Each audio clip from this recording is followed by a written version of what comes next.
New questions about the initial reaction to the case. Many top Democrats seem to immediately take Smollett's allegations as fact. Some even sought to blame President Trump. Here's Democratic Congresswoman Maxine Waters reacting on the day of the alleged incident. We have to understand this is happening for a reason. It's coming from the President of the United States. He's dog whistling every day. He's separating and dividing. And he is basically emboldening those folks who feel this way. House Speaker Nancy Pelosi, in this now deleted tweet, wrote, "The racist, homophobic attack on Smollett is an affront to our humanity. No one should be attacked for who they are or whom they love." Senator and 2020 candidate Kamala Harris tweeted that the attack was an attempted, quote, modern-day lynching. Fellow 2020 candidate Senator Cory Booker used the same term to describe the attack, but here's what he's saying now. The information is still coming out. I'm going to withhold until all the information actually comes out. Since 9/11, the majority of the terrorist attacks on our soil have been right-wing terrorist attacks. All right.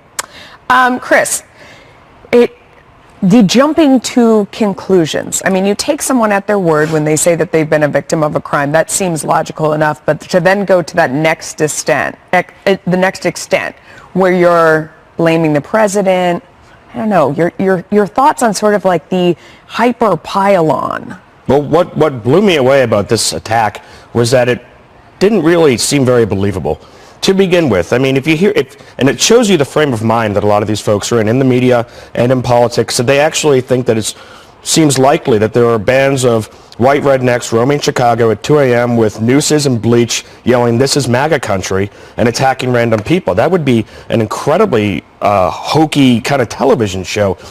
Nobody would watch that kind of drama. And they all jumped on it and said, of course, yeah, that sounds right. That's what Trump supporters do. But moving on to the part where you're blaming the president for having created an environment where that happened, Kennedy, I mean, so somebody comes out and they say they were a victim of something. Yeah.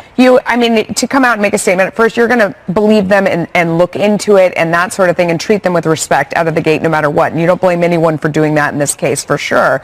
But kind of that next level where you had, Maxine Waters, for example, saying this is the attitude, it starts at the top, he's dividing us, look what happened. Well, as you look at Maxine Waters and you say, okay, well, what are you doing to bring us together?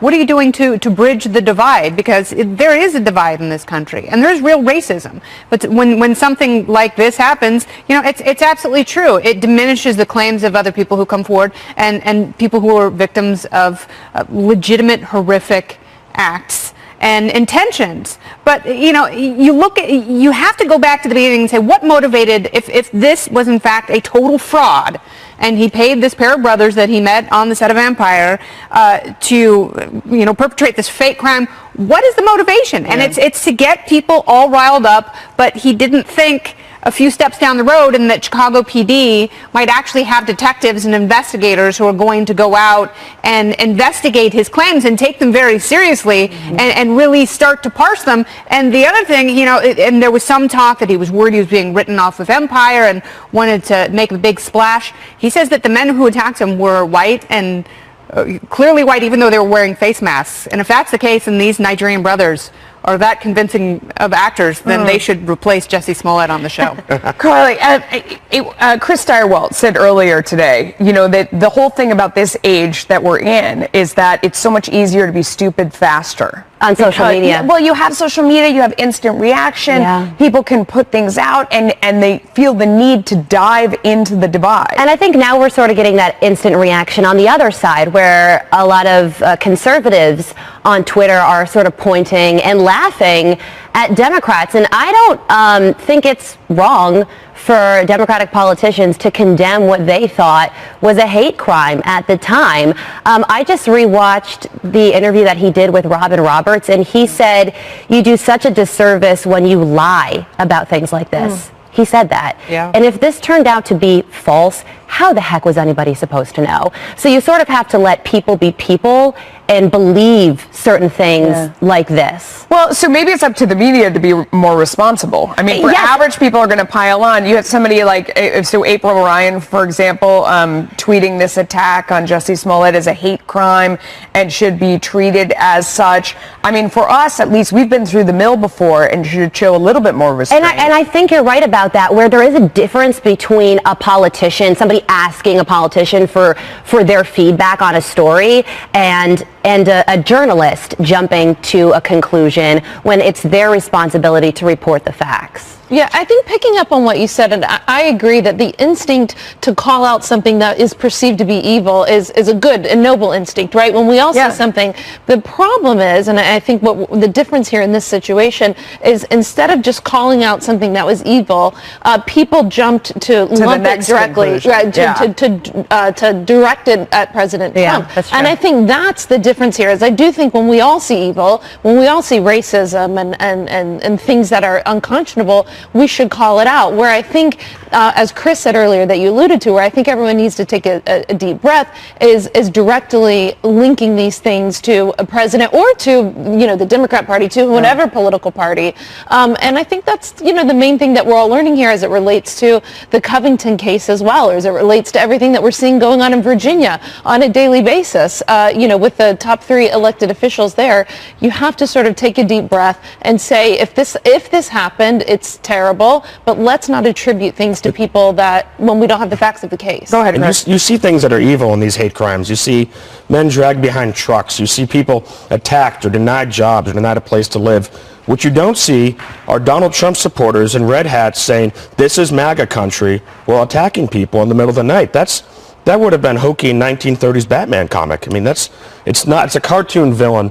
And for so many people to just jump on board and say, that's exactly what's going on, this is a modern day lynching, they should have stepped back and said, hold on, this seems kind of outlandish. True, but the big takeaway from all this is that we can't judge a situation until we have all the facts on the table, and we still don't have all the facts on the table. And journalists who are covering it have to use words like alleged. And, but you're right about Nancy Pelosi's statement. The second half of her statement is absolutely true. No one should be attacked for what they are or who they love. And that is a universal truth, especially now. And we hope that the world is getting better and not worse. Yeah. And, we have to stop acting like this is the absolute worst time in American history. Yeah, and I think you're right, Kennedy. The instinct to demonize each other and to think the worst of each other is something that I think is just vitriolic in today's politics.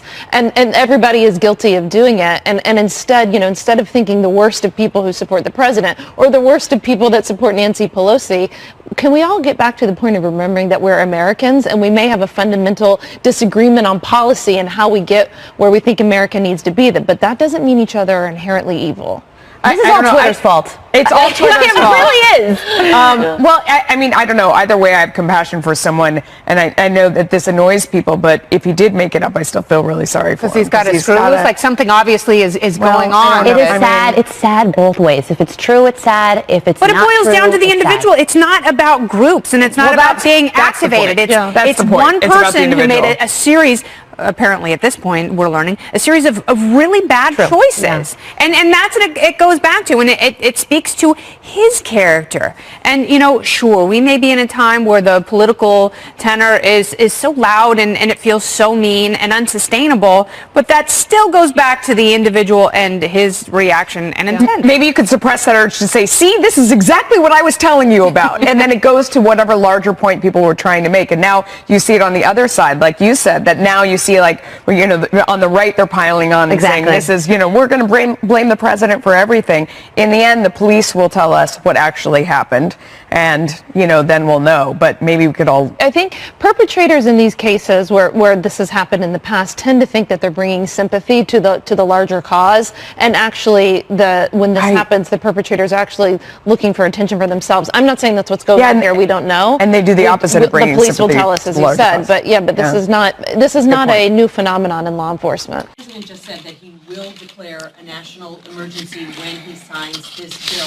Do you still plan to file a legal challenge if and when he does that, and how quickly he can do it? Did I ever say I was filing a legal challenge? You said Democrats. I may. That's an option, and we'll review our options. But it's important to note that when the president declares this emergency, first of all, it's not an emergency, what's happening at the border. It's a humanitarian challenge to us. The president has tried to sell a bill of goods to American people. But putting that aside, just in terms of the president making an end run around Congress, here he said, let us respect what the committee will do, and then he walks away from it. But in any event, the president is doing an end run about Congress, about the power of the purse. You've heard me say over and over again, Article 1, the legislative branch, the power of the purse, the power to declare war, many other powers listed in the Constitution, and, of course, the responsibility to have oversight.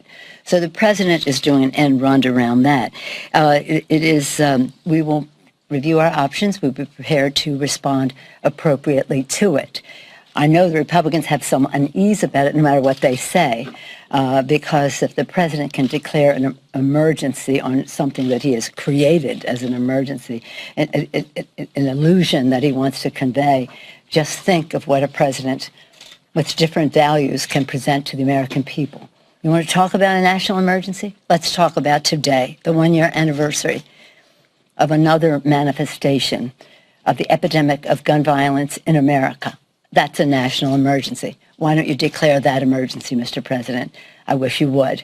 But a Democratic president can do that. Democratic president can declare emergencies as well.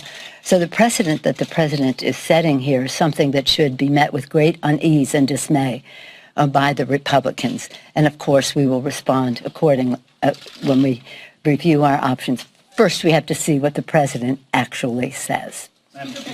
Yes, yeah.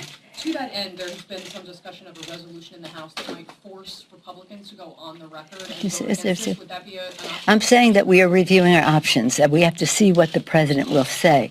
This, I don't believe that there's any good faith negotiations to have with the Republicans in Congress if they're going to support the president doing an end run about what the will of the people, the Congress of the United States, has put forth. So we will review our options, and I'm not prepared to give any preference to any one of them right now.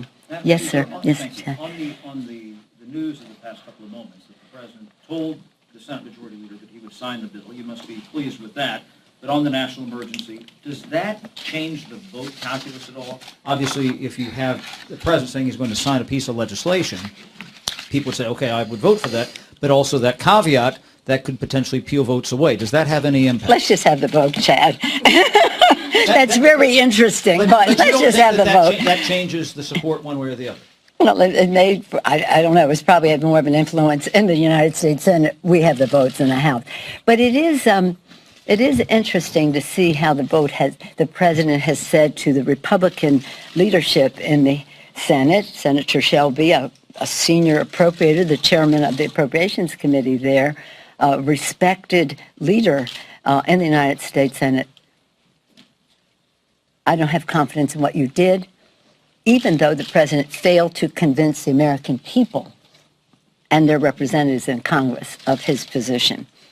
But let's just see what the votes are. Who knows what the calculus is on the other side? I don't... Doesn't affect your side of the aisle, though. No.